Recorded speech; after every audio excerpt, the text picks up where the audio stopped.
Baraka kwetu sisi sote, wakulima pamoja na wavuvi. Tunamshukuru sana Mwenyezi Mungu kwa baraka hii ya mvua ya leo. Karibu sana Ukerewe. Ndugu zangu wana Ukerewe, kuna usemi wa Kiswahili unasema mtoto wa nyoka ni nyoka. Mnaufahamu?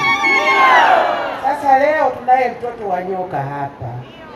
Ndugu Nchimbi, mimi sitazungumzia mambo yote ya ndani ya serikali, lakini nitazungumzia ndani ya chama. Ndugu Nchimbi ameanza kuwa chipukizi wa Chama cha Mapinduzi. Baba yake alikuwa ni mjumbe wa halmashauri kuu ya Chama cha Mapinduzi wakati yeye yuko kijana, na kaanzia hapo. Kwa hiyo amekuzwa ndani ya chama hiki na ameendelea ndani ya chama hiki. Amekuwa mjumbe wa kamati kuu ya Chama cha Mapinduzi.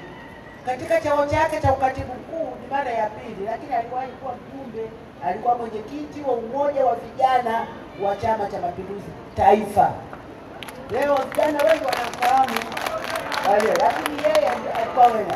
Alipokuwa mwenyekiti, mimi nilikuwa mwenyekiti wa umoja wa wanawake.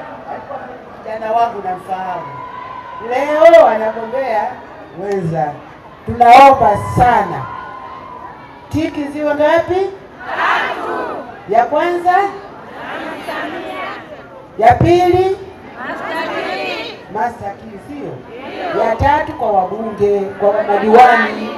Sasa katika madiwani kuna waliopita bila kupigwa. Sasa sisi tumezoea, tunafikiri eti mtu akipita bila kupigwa basi amepita. Mwaka huu hapana, sheria imebadilika. Hata yule aliyepita bila kupigwa nenda kamtilie tiki. Wote wadiwani watapigiwa kura safari hii. Raha, mimi na mzee Msekwa tunawaombeni sana kura zenu zote Chama cha Mapinduzi. Ndugu zangu, nawashukuruni sana na asanteni sana kwa kunisikiliza.